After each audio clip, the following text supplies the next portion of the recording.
Hi every one, എല്ലാവർക്കും നമസ്കാരം. Divine heal Malayalam ടാരോട്ടിൻ്റെ ഒരു പുതിയ വീഡിയോയിലേക്ക് എല്ലാവർക്കും സ്വാഗതം. നിങ്ങളെല്ലാവരും സുഖമായിട്ടിരിക്കുന്നു എന്ന് കരുതുന്നു. നിങ്ങൾക്ക് എല്ലാവർക്കും ഒരു നല്ല ദിവസം ആശംസിക്കുന്നു. അപ്പോൾ ഇന്നത്തെ ഡിവൈൻ മെസ്സേജ് എന്താണെന്ന് നോക്കാം. ഇന്നത്തെ നിങ്ങളുടെ എനർജി എന്താണെന്ന് ചെക്ക് ചെയ്യാം. ആദ്യമായിട്ടാണ് എൻ്റെ ചാനൽ കാണുന്നതെന്നുണ്ടെങ്കിൽ സബ്സ്ക്രൈബ് ചെയ്തതിനൊന്ന് സപ്പോർട്ട് ചെയ്യുക. നിങ്ങൾ ഇതുവരെ തന്ന സ്നേഹത്തിനും സപ്പോർട്ടിനും ഒരുപാട് നന്ദി.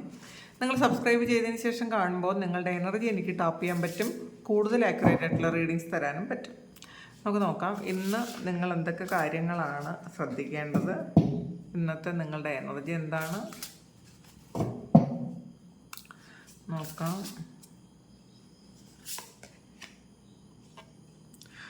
ഒരു 9 ഓഫ് സോഡ്സിൻ്റെ എനർജിയാണ് ആദ്യം തന്നെ വന്നിട്ടുള്ളത്. കാരണമില്ലാത്ത ഒരു ഭയം നിങ്ങളെ പിടികൂടിയിട്ടുണ്ടെന്നാണ് കാണുന്നത്. നിങ്ങൾക്ക് അറിഞ്ഞുകൂടാ എന്തുകൊണ്ടാണ്. ഒരു മൂഡ് സിങ്സ് ആയിരിക്കാം അത്. എന്തുകൊണ്ടാണ് വന്നതെന്ന് അറിഞ്ഞൂടാ. പെട്ടെന്ന് നിങ്ങളുടെ മൂഡ് മാറി എന്നുള്ളതാണ്. എല്ലാവർക്കും ആയിരിക്കില്ല, ചിലപ്പോൾ കുറച്ച് ആൾക്കാർക്കുള്ള ഒരു എനർജി ആയിരിക്കും അത്. നിങ്ങളെന്തോ ഒരു നെഗറ്റീവ് വരുമെന്ന് ഭയപ്പെടുന്നു എന്നാണ് കാണുന്നത്. എന്തോ ഒരു കാര്യം നെഗറ്റീവായിട്ട് സംഭവിക്കാൻ പോകുന്നു എന്നൊക്കെ നിങ്ങൾ ചിന്തിക്കുന്നുണ്ട്, ഓവർ തിങ്ക് ചെയ്യുന്നുണ്ട് എന്നുള്ളതാണ്. നിങ്ങൾ ഇപ്പോൾ ഈ വരാനുള്ള നല്ല കാര്യങ്ങളെ നിങ്ങൾ ബ്ലോക്ക് ചെയ്യുകയാണ് ചെയ്യണത് എന്നുള്ളതാണ് ഇതിൽ ഡിവൈൻ നിങ്ങളോട് പറയുന്നത്. നിങ്ങൾക്ക് ശരിക്കും ഈ വിഷമത്തെ അല്ലെങ്കിൽ നെഗറ്റീവായിട്ടുള്ളൊരു ഇമോഷനെ നിങ്ങൾ വളരാൻ അനുവദിക്കാതിരിക്കുക. നിങ്ങൾ ചിലപ്പോൾ കുറച്ച് ദിവസം കൊണ്ട് ചില ആൾക്കാർക്ക് എന്തെങ്കിലും തരത്തിലൊരു ഫ്രസ്ട്രേഷനോ അങ്ങനെയുള്ള എന്തെങ്കിലും ഒരു കാര്യം ഉണ്ടായിട്ടുണ്ടായിരിക്കാം. അല്ലെങ്കിൽ നിങ്ങളുടെ സിറ്റുവേഷനിൽ എന്തെങ്കിലും ഒരു നെഗറ്റീവായിട്ടുള്ളൊരു ഇൻഫ്ലുവൻസ് ഉണ്ടായിട്ടുണ്ടായിരിക്കാം. നിങ്ങളുടെ ചിന്തകളെ നിയന്ത്രിക്കണം എന്നുള്ളതാണ്. ചിന്തകളെ നിങ്ങളൊന്ന് ഫോക്കസ് ചെയ്യുക. നിങ്ങളൊന്ന് അതിനൊന്ന് വാച്ച് ചെയ്യുന്നത് നല്ലതായിരിക്കും. നിങ്ങളുടെ ചിന്തകൾ നെഗറ്റീവാണോ പോസിറ്റീവാണോ, അതുകൊണ്ട് നിങ്ങൾക്ക് എന്തെങ്കിലും ഗുണമുണ്ടോ എന്നൊക്കെ നിങ്ങൾ ചിന്തിക്കേണ്ടിയിരിക്കുന്നു.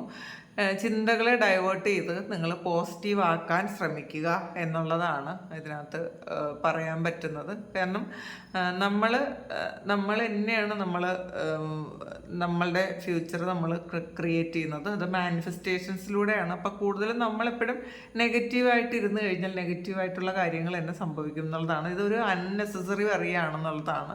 ആവശ്യമില്ലാത്ത ഒരു കാര്യമാണ് ഇപ്പം നിങ്ങൾ ചെയ്യണത്. അപ്പം നിങ്ങൾ ഒന്ന് ചിന്തകളെ നിരീക്ഷിക്കുക. നമുക്ക് വേണ്ടതാണോ ഇപ്പോൾ ഈ ഒരു സിറ്റുവേഷനിൽ ഇങ്ങനെയുള്ള കാര്യം വേണോ, നമ്മളിങ്ങനെ നെഗറ്റീവായിട്ടിരിക്കണോ എന്നൊക്കെ നിങ്ങൾ ചിന്തിക്കുക. ഈ ചിന്തകൾ നെഗറ്റീവായിട്ടുള്ള തോട്ട്സ് വരുമ്പം നിങ്ങൾ പ്രാണായാമം ചെയ്യുന്നത് നല്ലതായിരിക്കും എന്നുള്ളതാണ്. അപ്പോൾ പ്രാണായാമം പലതരത്തിലുണ്ട്. നിങ്ങൾക്ക് ഈ പ്രാണായാമത്തെക്കുറിച്ചും യോഗയെക്കുറിച്ചും മെഡിറ്റേഷനെക്കുറിച്ചും ഒക്കെ നിങ്ങൾക്ക് അറിയണമെന്നുണ്ടെങ്കിൽ ഞാൻ പലതവണ പറഞ്ഞിട്ടുണ്ട്. തുരീയം എന്ന് പറയുന്നൊരു പുസ്തകമുണ്ട്. അപ്പോൾ സ്പിരിച്വൽ ഗൈഡൻസ് സൊസൈറ്റി എന്ന് പറയുന്ന ആ ചാനലിൽ സാറിൻ്റെ പുസ്തകമാണ് അത്. ചെറിയൊരു കൈപ്പുസ്തകമാണ്. നമുക്കത് മെഡിറ്റേഷൻ്റെ ഏകദേശം എല്ലാ കാര്യങ്ങളും നമുക്കതിൽ സാധാരണക്കാരായ മനുഷ്യർക്കുള്ള എല്ലാ ചോദ്യങ്ങൾക്കുള്ള ഉത്തരം അതിനകത്ത് കണ്ട് നിങ്ങൾ ആ പുസ്തകം വാങ്ങി വായിക്കുക. നിങ്ങൾക്ക് നമ്പർ വേണമെങ്കിൽ ഞാൻ ഡിസ്ക്രിപ്ഷനിൽ കൊടുത്തേക്കാം. നിങ്ങൾക്ക് അത് വാങ്ങി വായിക്കാവുന്നതാണ്. നിങ്ങൾക്ക് എന്തായാലും വളരെ ഉപയോഗമുള്ളൊരു പുസ്തകമായിരിക്കും അത്. അപ്പോൾ അത് വാങ്ങി വായിക്കാൻ ശ്രമിക്കുക. അല്ലെങ്കിൽ നിങ്ങൾക്ക് ആർക്കെങ്കിലും നമ്പർ വേണമെങ്കിൽ എന്നെ കോൺടാക്ട് ചെയ്താലും തരാം, അല്ലെങ്കിൽ ഞാൻ ഡിസ്ക്രിപ്ഷനിൽ കൊടുത്തേക്കാം. അപ്പോൾ നമ്മൾ യോഗ, പ്രാണായാമം തുടങ്ങിയ കാര്യങ്ങൾ ചെയ്താൽ ഡിപ്രഷനിൽ നിന്നും നമുക്കതൊരു കരയേറ്റം ഉണ്ടാവും എന്നുള്ളതാണ്. അല്ലെങ്കിൽ നമ്മൾ രാത്രി ഒരുപാട് ടെൻഷനായിട്ട് കിടക്കുന്ന ആൾക്കാർ രാത്രി സമയങ്ങളിൽ എന്തെങ്കിലും തരത്തിലുള്ള പ്രാർത്ഥനകൾ നിങ്ങൾ ഓൺ ചെയ്ത് വെച്ചിട്ട് ഒരു ഹെഡ്സെറ്റിൽ നിങ്ങൾക്ക് കേൾക്കാൻ പറ്റിയ രീതിയിൽ വെച്ചിട്ട് കിടക്കുന്നത് നല്ലതായിരിക്കും. അപ്പോൾ അത് ഡീപ്പിലേക്ക് പോകും എന്നുള്ളതാണ്. നമ്മളുടെ സബ് കോൺഷ്യസിൽ അത് പോകും. അപ്പോൾ ദേവി മഹാത്മ്യം, ലളിതാ സഹസ്രനാമം, വിഷ്ണു സഹസ്രനാമം, ഭാഗവതം അങ്ങനെയുള്ള കാര്യങ്ങൾ ഇപ്പോൾ ഓഡിയോ ബുക്കും ഒക്കെ കിട്ടുന്നുണ്ടല്ലോ. അപ്പോൾ നിങ്ങൾക്ക് അല്ലെങ്കിൽ ബൈബിളോ ഖുറാനോ ഒക്കെ ഓഡിയോ ബുക്ക് കിട്ടുന്നുണ്ട്. അപ്പോൾ നിങ്ങളുടെ വിശ്വാസം അനുസരിച്ചുള്ള കാര്യങ്ങൾ ഓഡിയോ ബുക്ക് എടുത്ത് അത് നിങ്ങളൊന്ന് ചെവിയിൽ വെച്ചുകൊണ്ട് കിടന്നു കഴിഞ്ഞാൽ നിങ്ങളുടെ കുറേ കാര്യങ്ങൾക്ക് ഒറ്റപ്പെട്ടു എന്നുള്ളൊരു തോന്നലോ നെഗറ്റീവായിട്ടുള്ള കുറേ കാര്യങ്ങളൊക്കെ മാറിപ്പോകാൻ പറ്റും. കാരണം അത് നിങ്ങൾ ഉറങ്ങിയാൽ പോലും നിങ്ങളുടെ സബ് കോൺഷ്യസ് അതിങ്ങനെ ക്യാച്ച് ചെയ്തുകൊണ്ടേ ഇരിക്കും എന്നുള്ളതാണ്. അപ്പോൾ അത് എപ്പോഴും നിങ്ങൾ ശ്രദ്ധിക്കുക. അങ്ങനെ ഒരു കാര്യം ചെയ്താൽ നിങ്ങൾക്കിപ്പം നിങ്ങൾ ഉറങ്ങുന്നുണ്ട്, നിങ്ങൾക്കത് കേൾക്കുന്നില്ല എന്നാണ് നിങ്ങൾ വിചാരിക്കുന്നതെങ്കിൽ അങ്ങനെയല്ല, അത് ക്യാച്ച് ചെയ്യും. അപ്പോൾ അത് ചെയ്യാൻ പറ്റുമെങ്കിൽ നിങ്ങൾ ചെയ്യുന്നത് നല്ലതായിരിക്കും. അടുത്തെന്താണെന്ന് നോക്കാം. എവേക്കണിങ് ആണ്. അപ്പോൾ നിങ്ങൾക്ക് ഇപ്പോൾ ഉള്ള ഒരു അൺനെസസറി വറി അത് എവേക്കണിങ്ങിൻ്റെ ഭാഗമായിട്ടാണ് എന്നുള്ളതാണ് കാണുന്നത്. അപ്പോൾ നിങ്ങൾ ഇതെന്തുകൊണ്ടാണ് വരണതെന്ന് ആലോചിച്ച് ടെൻഷനാകണ്ട. നമുക്കിത് ഈ ഒരു കാര്യം എന്ന് വെച്ചാൽ ഇത് ഒരു ടെമ്പററി ആയിട്ടുള്ളൊരു വറിയാണെന്നുള്ളതാണ്. അപ്പം ചിലപ്പം നമ്മൾ ഏറ്റവും നല്ലൊരു കാര്യം സംഭവിക്കുന്നതിന് മുന്നേ കുറേ പ്രശ്നങ്ങളുണ്ടാകും നമ്മളുടെ ജീവിതത്തിൽ. അപ്പോൾ അത് ഒരു ക്ലെൻസിങ് പോലെയാണ്. നമ്മൾ എങ്ങനെ ആ ഒരു കാര്യത്തെ കൈകാര്യം ചെയ്യുന്നു എന്നുള്ളത് ദൈവം നമ്മളെ പരീക്ഷിക്കുന്നതുമായിരിക്കാം. ഇത് നമുക്കൊരു ഇൻസൈറ്റ് വരാനുള്ള ഒരു സമയമായി എന്നുള്ളതാണ്. നമ്മളെ മനസ്സിലാക്കാനുള്ളൊരു സമയമാണെന്നുള്ളതാണ്. നിങ്ങൾ ഒരു പുതിയ പ്രകാശം നിങ്ങളുടെ ജീവിതത്തിലേക്ക് വരുന്നൊരു സമയമാണെന്നുള്ളതാണ് കാണുന്നത്. നിങ്ങൾ യുണീക്കാണെന്ന് എപ്പോഴും മനസ്സിലാക്കുക. നമ്മൾ എപ്പോഴും ചിന്തിക്കും എന്താണ് എനിക്ക് മാത്രം ഇത്രയും പ്രശ്നങ്ങൾ, എന്തുകൊണ്ടാണ് എനിക്ക് ഈ സാമ്പത്തിക പ്രശ്നങ്ങൾ അല്ലെങ്കിൽ റിലേഷൻഷിപ്പ് ഇഷ്യൂസ് അല്ലെങ്കിൽ അസുഖങ്ങളൊക്കെ വരുന്നത് എനിക്ക് മാത്രം എന്ന് എപ്പോഴും എല്ലാവരും എനിക്ക് മാത്രം എന്ന് പറയാനാണ് ഇഷ്ടം. പക്ഷേ നിങ്ങൾ മറ്റുള്ളവരെ ശ്രദ്ധിക്കാത്തത് കൊണ്ടാണ്. നിങ്ങളെക്കാളും വലിയ പ്രശ്നങ്ങൾ കൊണ്ടു നടക്കുന്ന ആൾക്കാരാണ് മറ്റുള്ള എല്ലാവരും. അപ്പം നമ്മളുടെ പ്രശ്നങ്ങൾ നമുക്ക് വലുതാണെങ്കിലും നമുക്ക് പൊതുവേ പ്രശ്നങ്ങളില്ലാത്ത മനുഷ്യരൊന്നുമില്ല. അവരവരുടെ പ്രശ്നങ്ങൾ അവരവർക്ക് വലുതാണ്. അപ്പോൾ നമുക്ക് മാത്രമല്ല ഇതുള്ളത്, എല്ലാവർക്കും തന്നെ പ്രശ്നങ്ങളുണ്ട്. നമ്മളതെങ്ങനെ കൈകാര്യം ചെയ്യുന്നു എന്നുള്ളതിലാണ് വിജയവും പരാജയവും ഇരിക്കുന്നത്. അത് മനസ്സിലാക്കുക. നിങ്ങളൊരു സ്പിരിച്വൽ എവേക്കണിങ്ങിലൂടെ കടന്നു പോകുന്നൊരു സമയമാണ്. തിരിച്ചറിവാണ് ഈ ഒരു സമയം നിങ്ങൾക്ക് ഉണ്ടാക്കി തരുന്നത്. ഒരു വലിയ പ്രശ്നം വന്ന് നിങ്ങൾക്ക് അതിലൊരു തിരിച്ചറിവ് ഉണ്ടാക്കി തരുന്നു എന്നുള്ളതാണ്. പേജ് ഓഫ് ഫാൻസിൻ്റെ എനർജിയാണ്. നിങ്ങളെപ്പോഴും ഒരു ശുഭാപ്തി വിശ്വാസത്തോടു കൂടി ഇരിക്കാൻ ശ്രദ്ധിക്കുക. നമ്മൾ എന്ത് കാര്യം വരുമ്പോഴും അത് നെഗറ്റീവ് ആകാതെ എന്ത് വന്നാലും അത് നമുക്ക് ഫേസ് ചെയ്യാൻ പറ്റണം എന്നുള്ള രീതിയിൽ ഇരിക്കേണ്ടതാണ് എന്നുള്ളതാണ് ഇന്നത്തെ ദിവസം. നിങ്ങൾക്ക് പുതിയ ഓപ്പർച്യൂണിറ്റീസ് വരുന്നു എന്ന് കാണുന്നുണ്ട്. അത് നിങ്ങൾ ഒരുപാട് ആഗ്രഹിച്ച, നിങ്ങളെ എക്സൈറ്റഡ് ആക്കുന്ന തരത്തിലുള്ള സാധ്യതകൾ നിങ്ങളുടെ ലൈഫിലേക്ക് വരുന്നു എന്നാണ് കാണുന്നത്. നിങ്ങളുടെ ക്രിയേറ്റിവിറ്റി, അത് നിങ്ങൾക്ക് ഒരുപാട് ആൾക്കാർക്കും ക്രിയേറ്റീവായിട്ടുള്ള കഴിവുകളുണ്ട്. അല്ല, എല്ലാവർക്കും തന്നെ ഉണ്ട്. നമ്മളത് ഉപയോഗപ്പെടുത്തുന്നില്ല എന്ന് മാത്രമേ ഉള്ളൂ. നമ്മളുടെ ക്രിയേറ്റിവിറ്റി എന്താണെന്ന് കണ്ടുപിടിക്കുക. നമുക്ക് എന്തൊക്കെ ചെയ്യാൻ പറ്റുമെന്ന് കണ്ടുപിടിക്കുക. നിങ്ങളുടെ പാഷൻ അനുസരിച്ചുള്ള കാര്യങ്ങൾ നിങ്ങൾ ചെയ്യാൻ ശ്രമിക്കുക. അപ്പോൾ നമുക്ക് ഭയങ്കര സന്തോഷമാണ്. നമ്മളുടെ പാഷൻ കണ്ടുപിടിച്ച് കഴിഞ്ഞാൽ നമുക്ക് ഏറ്റവും സന്തോഷം കിട്ടുന്നത് എന്ത് കാര്യം ചെയ്യുമ്പോഴാണ് അത് ചെയ്യാൻ ശ്രമിക്കുക. നിങ്ങൾ എന്താണോ സ്റ്റാർട്ട് ചെയ്തത് അത് ഫിനിഷ് ചെയ്യാൻ ശ്രമിക്കുക. ഈഗോയാണ് വന്നിട്ടുള്ളത്. ഇതിൽ നിങ്ങൾ ഒരു ട്രാപ്പിൽ പെട്ടുപോയതുപോലെ ഇരിക്കുന്നു എന്നാണ് കാണുന്നത്. കാരണം അത് ചിലപ്പോൾ മറ്റുള്ളവരുടെ ട്രാപ്പായിരിക്കാം, ഇത് നിങ്ങൾ തന്നെ ഉണ്ടാക്കി വെച്ച ഒരു ട്രാപ്പും ആയിരിക്കാം.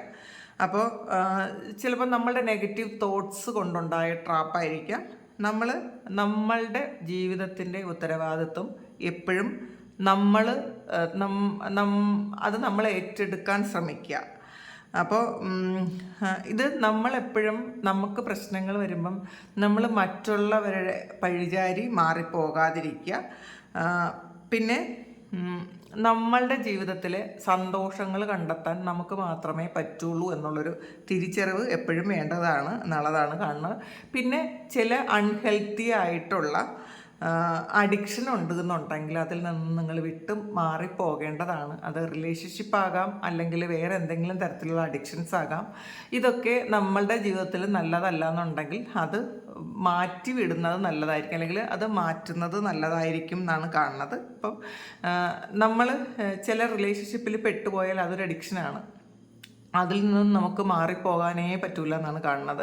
അപ്പോൾ കുറേ ആൾക്കാർ ഇതിന്ന് ഒരു ട്രാപ്പിലായി പോയ പോലെ കിടക്കുന്നു എന്നുള്ളതാണ്. അപ്പോൾ അത് നമ്മളുടെ മുന്നോട്ടുള്ള ജീവിതത്തിൽ ഒരു വ്യക്തി നമ്മളുടെ ജീവിതത്തിൽ വേണ്ടെന്നുണ്ടെങ്കിൽ അത് ഒരുപാട് ഇഷ്യൂ വന്നുകൊണ്ടിരിക്കും.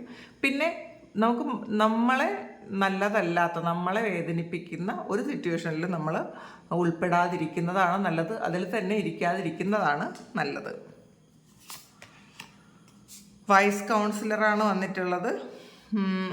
ഇതിൽ നിങ്ങൾക്ക് നിങ്ങളുടെ ആ ഒരു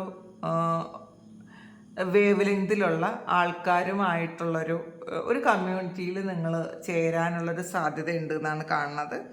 അപ്പം നിങ്ങൾ ശരിക്കും വിശ്വസിക്കാൻ പറ്റുന്ന ആൾക്കാരെ നിങ്ങളുടെ കൂടെ വേണമെന്ന് നിങ്ങളെപ്പോഴും ദൈവത്തോട് പ്രാർത്ഥിക്കണം, ഡിവൈനോട് പ്രാർത്ഥിക്കണം.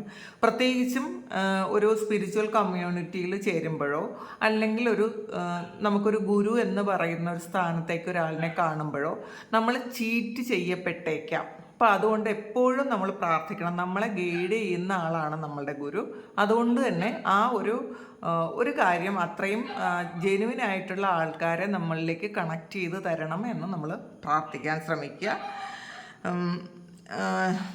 നിങ്ങൾക്ക് ഏറ്റവും നല്ലത് മാത്രം സംഭവിക്കണമെന്ന് നിങ്ങൾ പ്രാർത്ഥിക്കുക. അല്ലാതെ നമുക്കിഷ്ടമുള്ള ഒരു കാര്യം സംഭവിക്കണം എന്നുള്ളതല്ല, നമുക്ക് നല്ല കാര്യങ്ങൾ സംഭവിക്കണമെന്ന് പ്രാർത്ഥിക്കുക. 6 ഓഫ് കപ്പിൻ്റെ എനർജിയാണ്. നിങ്ങളുടെ ചൈൽഡ്ഹുഡ് മെമ്മറീസ് വരുന്നു എന്ന് കാണുന്നുണ്ട്. ചിലപ്പോൾ നിങ്ങൾ ചൈൽഡ്ഹുഡിൽ നിങ്ങളുടെ കൂടെ ഉണ്ടായിരുന്ന ഏതെങ്കിലും സുഹൃത്തുക്കളെ നിങ്ങൾ കാണാനുള്ളൊരു സാധ്യതയുണ്ടെന്ന് കാണുന്നുണ്ട്. അല്ലെങ്കിൽ അങ്ങനെ ഒരു പാസ്റ്റിൽ നിന്നുള്ള റിലേഷൻഷിപ്പ് നിങ്ങളുടെ ലൈഫിലേക്ക് തിരിച്ചു വരുന്നു എന്ന് കാണുന്നുണ്ട്. നിങ്ങൾ ഒരുപാട് ആഗ്രഹിക്കുന്ന ഒരു റിലേഷൻഷിപ്പ് ആയിരിക്കാം, അല്ലെങ്കിൽ ചില വ്യക്തികൾ നിങ്ങൾ ഒരുപാട് ആഗ്രഹിക്കുന്ന ഏതെങ്കിലും വ്യക്തികൾ നിങ്ങളുടെ ലൈഫിലേക്ക് തിരിച്ചു വരുന്ന ഒരു എനർജി ഇതിനകത്തുണ്ട്. നമുക്ക് നോക്കാം. 10 ഓഫ് വാൻഡ്സിൻ്റെ എനർജിയാണ്. ഓവർ വർക്ക് ചെയ്ത് ശരിക്കും തളർന്നു പോയിരിക്കുന്ന ആൾക്കാരുടെ എനർജി ഉണ്ട്. ഒരുപാട് റെസ്പോൺസിബിലിറ്റീസ് ഉള്ള ആൾക്കാരുടെ എനർജി ഉണ്ട്. നിങ്ങൾക്ക് ചെയ്യാൻ പറ്റുന്ന കാര്യങ്ങൾ ചെയ്യുക, ബാക്കി നിങ്ങൾ മാറ്റി വയ്ക്കുക. അല്ലാതെ നമുക്ക് ചെയ്യാൻ പറ്റാത്ത കാര്യങ്ങളെല്ലാം കൂടി നമ്മൾ തലയിലെടുക്കരുത്. കാരണം നമ്മളുടെ ശരീരം അത് ശരിക്കും ഒരു റെസ്റ്റ് ആവശ്യപ്പെടുന്നു എന്നുള്ളതാണ്. അപ്പോൾ അത് നമ്മൾ കേൾക്കാതിരിക്കരുത് എന്നുള്ളതാണ് കാണുന്നത്. നിങ്ങൾക്ക് ചില ആൾക്കാർക്ക് നിങ്ങൾക്കൊരു ഹെൽത്ത് ഇഷ്യൂ മൂലമുള്ള സ്ട്രെസ്സ് ഉണ്ട് എന്നുള്ളതാണ്. അല്ലെങ്കിൽ എന്തെങ്കിലും നിങ്ങൾക്ക് ഹെൽത്ത് ഇഷ്യൂസ് ഉണ്ടോ എന്ന് വിചാരിച്ച് ടെൻഷൻ അടിച്ചിരിക്കുന്ന ആൾക്കാരുടെ എനർജി ഉണ്ട് എന്നാണ് കാണുന്നത്. 8 ഓഫ് പെൻറ്റാക്കിൾസിൻ്റെ എനർജിയാണ്. നിങ്ങൾ ഇപ്പോൾ ചെയ്യുന്ന ആ ഒരു ജോലിയെ സംബന്ധിച്ചുള്ള എല്ലാ കാര്യങ്ങളും പഠിക്കാനുള്ള ഒരു സാഹചര്യം നിങ്ങൾക്ക് വരുന്നതായിരിക്കും. അല്ലെങ്കിൽ അതെല്ലാം കൃത്യമായിട്ട് പഠിക്കണം എന്നൊരു തോന്നൽ നിങ്ങൾക്കുണ്ട് എന്നുള്ളതാണ്. ഇന്നത്തെ ദിവസം നിങ്ങൾ ചെയ്യുന്ന ആ ഒരു വർക്കുമായി സംബന്ധിച്ച കുറേ കാര്യങ്ങൾ നിങ്ങൾ പഠിക്കാൻ പോകുന്നു എന്നാണ് കാണുന്നത്. ഒരു സ്കൂളിലേക്ക് തിരിച്ചു പോകുന്ന ഒരു എനർജി ഉണ്ട്, അല്ലെങ്കിൽ നിങ്ങളൊരു സെമിനാർ അറ്റൻഡ് ചെയ്യുന്ന ഒരു എനർജി ഉണ്ട്, നിങ്ങളൊരു മെൻറ്ററെ കണ്ടെത്തുന്ന ഒരു എനർജി ഉണ്ട്. ശരിക്കും നിങ്ങൾ ചെയ്യുന്ന കാര്യങ്ങളെ, നിങ്ങളിപ്പോൾ ചെയ്യുന്ന ജോലിയെ നിങ്ങൾ സ്നേഹിക്കണം എന്നുള്ളതാണ്. നമ്മളത് സ്നേഹിക്കാതിരുന്നാൽ എനിക്കിത് പറ്റൂല, അല്ലെങ്കിൽ ചിലപ്പോൾ അവിടെ വർക്ക് പ്ലേസിലുള്ള പ്രശ്നം കൊണ്ട് എനിക്കിത് വേണ്ടെന്ന് ചിന്തിച്ചുകൊണ്ടിരുന്നാൽ ചിലപ്പോൾ ആ ഒരു കർമ്മം നമുക്ക് ബാക്കി വെക്കുന്നുണ്ടായിരിക്കാം. അതുകൊണ്ട് നമ്മൾ ചെയ്യുന്ന കാര്യം നമ്മൾ സ്നേഹിച്ച് ചെയ്യാൻ ശ്രമിക്കുക. വീലാണ് കാണുന്നത്. വീൽ ഓഫ് ഫോർച്യൂൺ ആണ്. ഒരു ഫ്രഷ് ന്യൂ സ്റ്റാർട്ട് നിങ്ങളുടെ ലൈഫിലേക്ക് വരുന്നു എന്നാണ് കാണുന്നത്. ഒരു സഡൻ ആയിട്ടുള്ള ഒരു അൺഎക്സ്പെക്റ്റഡ് പ്രോഗ്രസ് ആണ് നിങ്ങളുടെ ലൈഫിലേക്ക് വരുന്നത്. പെട്ടെന്നുള്ളൊരു മാറ്റം, അത് നിങ്ങൾക്ക് ഭാഗ്യം കൊണ്ടുവരുന്ന ഒരു മാറ്റമാണ് എന്നുള്ളതാണ്. പോസിറ്റീവ് ചേഞ്ചാണ് നിങ്ങളുടെ ലൈഫിലേക്ക് വരുന്നത്. ചിലപ്പോൾ ഒരു ട്രാവലോ അല്ലെങ്കിൽ ഒരു വാഹനം വാങ്ങുന്ന ഒരു എനർജിയൊക്കെ ഉണ്ട് എന്നാണ് കാണുന്നത്. അപ്പോൾ ഇതാണ് ഇന്നത്തെ ഡിവൈൻ മെസ്സേജ്. ഇത് നിങ്ങളുടെ സിറ്റുവേഷനായിട്ട് മാച്ച് ആകുന്നുണ്ടെങ്കിൽ നിങ്ങളൊന്ന് കമൻറ്റ് ചെയ്യുക. നിങ്ങൾക്ക് ആർക്കെങ്കിലും പേഴ്സണൽ റീഡിങ് വേണമെങ്കിൽ എൻ്റെ വാട്സപ്പ് നമ്പറിൽ കോൺടാക്റ്റ് ചെയ്യാം. Thank you. നമുക്കൊരു പുതിയ വീഡിയോ ആയിട്ട് വീണ്ടും കാണാം. എല്ലാവരും സുഖമായിട്ട് സന്തോഷമായിട്ട് സമാധാനമായിട്ട് ഇരിക്കട്ടെ എന്ന് പ്രാർത്ഥിക്കുന്നു. നിങ്ങളുടെ എല്ലാ കാര്യങ്ങളും ഭംഗിയായിട്ട് നടക്കാൻ ദൈവം അനുഗ്രഹിക്കട്ടെ. ഒരുപാട് സ്നേഹം, ഒരുപാട് നന്ദി. Thank you.